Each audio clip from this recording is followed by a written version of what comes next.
Welcome back to what is looking like a bit of a damp day. Plenty of wind about. Preparing to dive under my lean-to if need be, but we'll try and get this quick one in before anything crazy happens.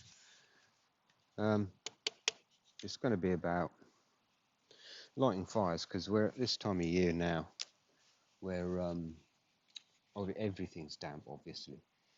Wood is wet, and it can be a bit of a pain getting things going initially.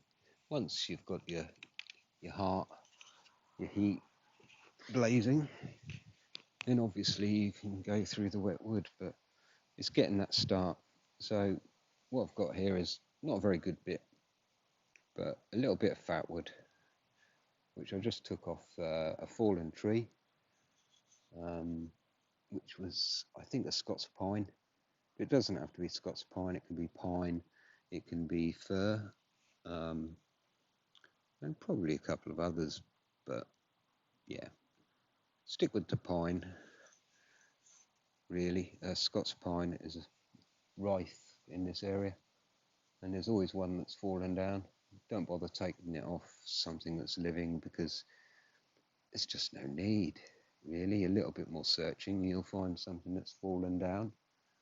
And take the lower limbs off near the base of the trunk, and usually you'll get this gorgeous smell, which is it's totally unique. And there will be some resin which will be coloured like that, a little bit amber, because obviously it does turn into amber at a later date, many millions of years or something.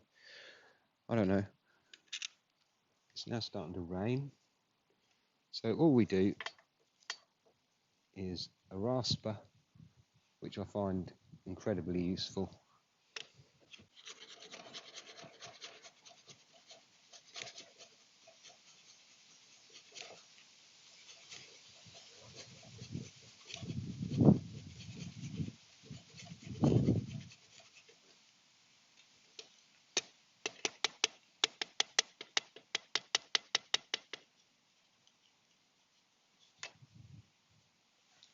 Just a little amount there, takes no time.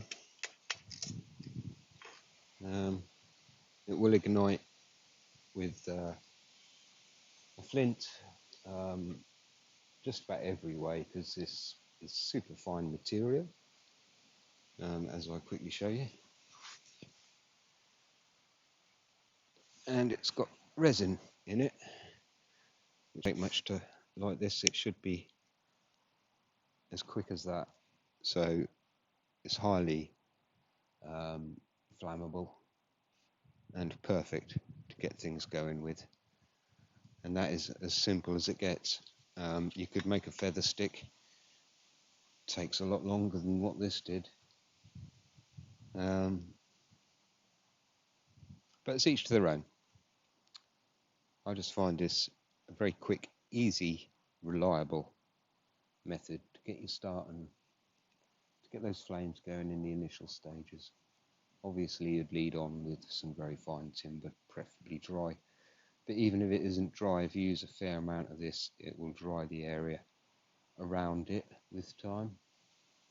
You could just set light to this thing as it is, put it into splits, and chop it up into little pieces, and that will burn for a long time, and surround it with wet wood, and that will dry that wet wood because it burns for so long. But there you have it. That's enough about fat wood.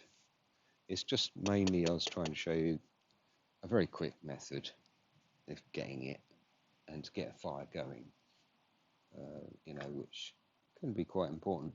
You could slimline this for a backpack. You could chop off all the excess, which there is a lot of.